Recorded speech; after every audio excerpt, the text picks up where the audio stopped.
Hello students, मैं ब्रजेश यादव और आप सबका स्वागत करता हूं MCIT अजमेर यूट्यूब चैनल के अंदर। आज हम पढ़ेंगे काफ़ी इम्पॉर्टेंट टॉपिक आपका सॉफ्टवेयर। आप सबको पता होगा कि कंप्यूटर के दो पहलू होते हैं, एक होता है आपका हार्डवेयर, दूसरा होता है आपका सॉफ्टवेयर। अब कंप्यूटर के ये दो पहलू होते हैं, हार्डवेयर और सॉफ्टवेयर। मतलब ये हुआ कि एक के बिना दूसरे का कोई अस्तित्व नहीं होता है। मतलब हार्डवेयर के बिना सॉफ्टवेयर का, सॉफ्टवेयर के बिना हार्डवेयर का कोई यूज नहीं होता है। अब हम आपके सॉफ्टवेयर के बारे में पढ़ेंगे तो ध्यान रखिएगा कि आपका जो सॉफ्टवेयर है, सबसे पहले दिमाग में क्वेश्चन आता है कि सॉफ्टवेयर किसे कहते हैं। एक बात ध्यान रखिएगा कि कंप्यूटर में हमको कोई भी काम करने के लिए हमें निर्देश देने पड़ते हैं और निर्देशों के समूह को हम प्रोग्राम कहते हैं। निर्देशों के जो समूह होते हैं उन्हें हम प्रोग्राम कहते हैं और आपके प्रोग्रामों के समूह को हम एक तरीके से क्या कहते हैं, उनको सॉफ्टवेयर कहते हैं। मतलब ये हुआ कि आपके जो निर्देश होते हैं उन निर्देशों के समूह को तो हम क्या कहेंगे, प्रोग्राम, और उससे संबंधित प्रोग्रामों के समूह को हम क्या कहेंगे बेटा, सॉफ्टवेयर। और हम आम भाषा की तरह अगर बात करें तो सॉफ्टवेयर किसे कहते हैं, जिसे हम छू नहीं सकते, वो क्या कहलाते हैं, आपके सॉफ्टवेयर कहलाते हैं। अब जो आपका सॉफ्टवेयर है उस सॉफ्टवेयर को हमने तीन भागों में डिवाइड किया है। पहला है आपका सिस्टम सॉफ्टवेयर, दूसरा है आपका एप्लीकेशन सॉफ्टवेयर और तीसरा है आपका कस्टमाइज सॉफ्टवेयर। अब हम सबसे पहले सिस्टम सॉफ्टवेयर के बारे में पढ़ेंगे। आपको पता होगा कि कंप्यूटर का सबसे बड़ा जो सॉफ्टवेयर होता है वो आपका सिस्टम सॉफ्टवेयर होता है। ये आपका जो सिस्टम सॉफ्टवेयर होता है यह कंप्यूटर के जितने भी आंतरिक कार्य जो होते हैं उन सभी आंतरिक कार्यों को नियंत्रित करता है आपका सिस्टम सॉफ्टवेयर। ये सिस्टम सॉफ्टवेयर ये डिसाइड करता है कि आपको किस इनपुट से डेटा को लेना है और आपके आउटपुट पर किस डेटा को प्रदर्शित करना है। तो ये जो सारा काम होता है वो आपके सिस्टम सॉफ्टवेयर के द्वारा मैनेज किया जाता है। अब जो सिस्टम सॉफ्टवेयर है उसे भी हमने तीन भागों में डिवाइड किया है। पहला है आपका ऑपरेटिंग सिस्टम, दूसरा है आपका लैंग्वेज ट्रांसलेटर या प्रोसेसर और तीसरा है आपका यूटिलिटी सॉफ्टवेयर। अब हम आपके ऑपरेटिंग सिस्टम के बारे में पढ़ेंगे। बेटा ध्यान रखिएगा कि ऑपरेटिंग सिस्टम एक बहुत ही इंपॉर्टेंट टॉपिक है और कई बार एग्जाम्स के अंदर आ जाता है कि निम्न में से कौन कौन से ऑपरेटिंग सिस्टम है। सबसे पहले दिमाग में ये क्वेश्चन आता है कि ऑपरेटिंग सिस्टम किसे कहते हैं। तो ऑपरेटिंग सिस्टम एक प्रकार का आपका सिस्टम सॉफ्टवेयर ही है जो कि एक यूजर और हार्डवेयर के बीच में एक सेतु का या फिर हम कह सकते हैं कि एक इंटरफेस या एक लिंक का कार्य करता है। मतलब ये हुआ कि आपका जो ऑपरेटिंग सिस्टम है वो यूजर और हार्डवेयर के बीच में एक इंटरफेस, एक लिंक का कार्य करता है। आपका जो ऑपरेटिंग सिस्टम है, ऑपरेटिंग सिस्टम ही कंप्यूटर को इस लायक बनाता है कि हम यूजर जो हैं कंप्यूटर को आसानी से यूज में ले सकें। अब आपने सुना होगा कि पहले कंप्यूटर को यूज करना काफी मुश्किल होता था। क्यों मुश्किल होता था? क्योंकि कंप्यूटर के अंदर पहले हम जो ऑपरेटिंग सिस्टम लेते थे वो आपके CUI पर आधारित होते थे। किस पर आधारित होते थे? आपके CUI मतलब कैरेक्टर यूजर इंटरफेस। और आजकल के जो आपके ऑपरेटिंग सिस्टम हैं ये सभी ऑपरेटिंग सिस्टम GUI पर आधारित होते हैं। GUI के आने से आपका जो कंप्यूटर है उसे यूज करना काफी आसान हो गया। तो मतलब ये हुआ कि किसी भी कंप्यूटर का यूज करना आप डिपेंड करता है ऑपरेटिंग सिस्टम पर। अगर कंप्यूटर का ऑपरेटिंग सिस्टम आसान है, उसको यूज करना आसान है, तो कंप्यूटर को यूज करना भी काफी आसान होता है। आपका जो कंप्यूटर में जो ऑपरेटिंग सिस्टम इंस्टॉल होता है वो इस ऑपरेटिंग सिस्टम के बिना आप कंप्यूटर को यूज में नहीं ले सकते। अब आप एग्जाम जो है, एग्जाम्स में कई बार क्वेश्चन आ जाता है कि निम्न में से कौन से ऑपरेटिंग सिस्टम है। तो आपने देखा होगा कि कई बच्चे बात करते हैं कि आपके कंप्यूटर में क्या इंस्टॉल है, तो आपके कोई बोलता है आपका XP, कोई बोलता है विंडोज 7, कोई बोलता है विंडोज 8, कोई बोलता है 10, कोई बोलता है 11।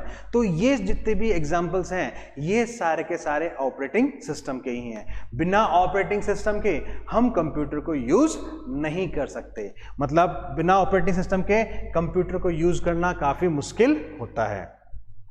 अब आपको पता होगा कि आपका जो ऑपरेटिंग सिस्टम है, ऑपरेटिंग सिस्टम, हम कभी भी ऑपरेटिंग सिस्टम के अंदर या कंप्यूटर के अंदर हम कोई भी फाइल सेव करते हैं तो फाइल सेव करते वक्त सिर्फ कंप्यूटर हमसे फाइल का नाम पूछता है और वह हमें यह नहीं बताता कि आपकी जो फाइल है उस फाइल को हम कहां पर, आपकी जो हार्ड डिस्क है, आपकी जो मेमोरी है, उस मेमोरी के किस ट्रैक और किस सेक्टर पर उसको स्टोर करता है। तो ये आपका जो ऑपरेटिंग सिस्टम है, इस ऑपरेटिंग सिस्टम का सबसे मेन फंक्शन होता है जो कि आपकी जितनी भी फाइल्स होती हैं उन फाइल्स को भी मैनेज करने के काम आता है। तो आपके कंप्यूटर के अंदर ऑपरेटिंग सिस्टम का होना बहुत ज़्यादा जरूरी होता है। अब आजकल जो आपके ऑपरेटिंग सिस्टम आ रहे हैं वो सारे के सारे आपके GUI पर ही आधारित हैं और GUI आधारित ऑपरेटिंग सिस्टम को यूज करना काफी मुश्किल होता है। अब मैं आपका जो ऑपरेटिंग सिस्टम है उस ऑपरेटिंग सिस्टम के कार्य को इस डायग्राम के थ्रू समझाने की कोशिश करूंगा। आपका जो ऑपरेटिंग सिस्टम है वो आपके कंप्यूटर को आसानी से यूज करने लायक बनाता है। जैसे इस डायग्राम के अंदर बताया गया है कि हम जो कंप्यूटर खरीदते हैं वो आपका कहलाता है हार्डवेयर। क्या कहलाता है आपका? हार्डवेयर। जो CPU होता है, आपका जो CPU जो हम लेते हैं वो काफी डब्बों में होता है, फिर उसको असेंबल कर कर हम एक CPU बनाते हैं, एक कंप्यूटर केस बनाते हैं। उस कंप्यूटर सिस्टम के अंदर हम सबसे पहले सिस्टम सॉफ्टवेयर डालते हैं। क्या डालते हैं उसके अंदर? सिस्टम सॉफ्टवेयर, जो कि किसके रूप में होता है? आपका ऑपरेटिंग सिस्टम के अंदर। मतलब ये है कि आपने पहले हार्डवेयर लिया, उस हार्डवेयर के अंदर फिर हम क्या डालेंगे? Operating system. अब ऑपरेटिंग सिस्टम इंस्टॉल करने से आपका जब कंप्यूटर को आप चालू करेंगे तो आपके सामने डेस्कटॉप नजर आता है। मतलब कंप्यूटर को ऑन करने पे जो पहली स्क्रीन आती है उसे हम डेस्कटॉप कहते हैं। और कंप्यूटर के अंदर डेस्कटॉप जो है वो किसके द्वारा आता है? आपके ऑपरेटिंग सिस्टम के द्वारा। अगर आप कंप्यूटर में ऑपरेटिंग सिस्टम इंस्टॉल नहीं करेंगे तो आपको डेस्कटॉप नजर नहीं आएगा। अब आपका कंप्यूटर में हमने ऑपरेटिंग सिस्टम इंस्टॉल कर दिया, तो ऑपरेटिंग सिस्टम इंस्टॉल करने के बाद अब भी आपका जो कंप्यूटर है उसको यूजर जो है वो आसानी से अभी भी यूज में नहीं ले सकता। क्यों? क्योंकि हर यूजर, मतलब हर उपभोक्ता का अलग अलग यूज होता है। कोई आदमी आप कंप्यूटर को पे इंटरनेट यूज करता है, कोई टाइपिंग के लिए यूज में लेता है, कोई इसको टैली के लिए यूज में लेता है, कोई फोटोज में एडिटिंग करने के लिए फोटोशॉप का यूज में लेता है। तो मतलब हम कंप्यूटर के अंदर ऑपरेटिंग सिस्टम को इंस्टॉल करने के बाद फिर हम कंप्यूटर के अंदर एप्लीकेशन सॉफ्टवेयर इंस्टॉल करते हैं। अब एप्लीकेशन सॉफ्टवेयर किसे कहते हैं? जो कि किसी एक मेन उद्देश्य, किसी एक विशेष उद्देश्य के लिए बनाया जाता है, वो क्या कहलाता है? आपका एप्लीकेशन सॉफ्टवेयर। मतलब यूजर अपनी आवश्यकता के अनुसार अगर वो टाइपिंग करता है तो वो वर्ड इंस्टॉल करेगा, अगर वो इंटरनेट यूज करता है तो आपके वेब ब्राउजर्स इंस्टॉल करेगा, और इसे अगर गेम्स खेलने होंगे तो वो गेम्स इंस्टॉल कर देगा। मतलब ये सब एप्लीकेशन सॉफ्टवेयर इंस्टॉल करने के बाद अब कोई भी यूजर आपके कंप्यूटर को आसानी से यूज में ले सकता है। आपके जो ऑपरेटिंग सिस्टम होते हैं वो भी आपके कई प्रकार के होते हैं। जैसे आपका multi programming operating system, multi tasking operating system और मल्टी प्रोसेसिंग ऑपरेटिंग सिस्टम। तो ये तो आपके ऑपरेटिंग सिस्टम थे। अब उसके बाद आपका जो सिस्टम सॉफ्टवेयर था, मैंने आपको बताया उसको 3 भागों में डिवाइड किया था। पहला था आपका ऑपरेटिंग सिस्टम और दूसरा था आपका लैंग्वेज ट्रांसलेटर। जो लैंग्वेज ट्रांसलेटर्स होते हैं ये एक प्रकार से आपके ट्रांसलेटर की तरह कार्य करते हैं और ये जो ट्रांसलेटर्स होते हैं इनकी ज़रूरत इसलिए होती है क्योंकि कंप्यूटर की लैंग्वेज मशीनरी भाषा होती है और हम जो कंप्यूटर में कार्य करते हैं वो आपके हाई लेवल भाषा में होता है। तो आपको कंप्यूटर के अंदर हाई लेवल भाषा को मशीनरी भाषा में कन्वर्ट करने के लिए लैंग्वेज ट्रांसलेटर की ज़रूरत पड़ती है। और जो ये लैंग्वेज ट्रांसलेटर्स जो होते हैं वो आपके 3 होते हैं। पहला होता है आपका असेंबलर, दूसरा होता है आपका इंटरप्रेटर और तीसरा होता है आपका कंपाइलर। ठीक है, फिर इसके बाद आपका तीसरा जो टॉपिक है वो आता है आपका यूटिलिटी प्रोग्राम। जो यूटिलिटी प्रोग्राम कह दो या यूटिलिटी सॉफ्टवेयर, तो यूटिलिटी प्रोग्राम जो होते हैं ये एक प्रकार के आपके सॉफ्टवेयर्स होते हैं जो कि आपके कंप्यूटर के रख रखाव के लिए यूज़ में लिए जाते हैं। अब ये जो आपके यूटिलिटी सॉफ्टवेयर्स होते हैं वो आपके कई प्रकार के कई होते हैं। कैसे? जैसे आपका एंटी वायरस, दूसरा backup softwares, disk cleanup, disk manager, file manager, disk defragment, disk repair, data recovery softwares. तो ये सारे के सारे सॉफ्टवेयर्स आपके यूटिलिटी प्रोग्राम्स या यूटिलिटी सॉफ्टवेयर्स होते हैं। अब हमने पहले पढ़ा था कि आपका जो सॉफ्टवेयर था उस सॉफ्टवेयर को हमने आपके 3 भागों में डिवाइड किया था। पहला आपका सिस्टम सॉफ्टवेयर, तो अभी हमने सिस्टम सॉफ्टवेयर के बारे में पढ़ा और अब हम पढ़ेंगे आपके एप्लीकेशन सॉफ्टवेयर के बारे में। अब आपका जो एप्लीकेशन सॉफ्टवेयर होता है, एप्लीकेशन सॉफ्टवेयर किसी भी एक विशेष कार्य को ध्यान में रखते हुए बनाया जाता है।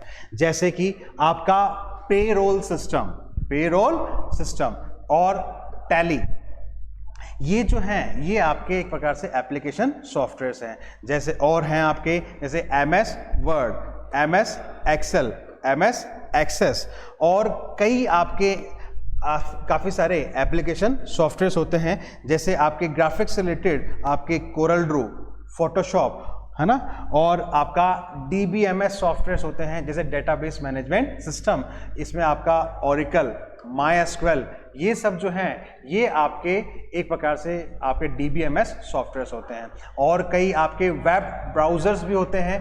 वेब ब्राउज़र जो होते हैं ये भी एक प्रकार का आपका एप्लीकेशन सॉफ्टवेयर होता है। मीडिया प्लेयर, ऑटोकैड, ये जितने भी हैं ये सारे के सारे आपके एप्लीकेशन सॉफ्टवेयर्स होते हैं।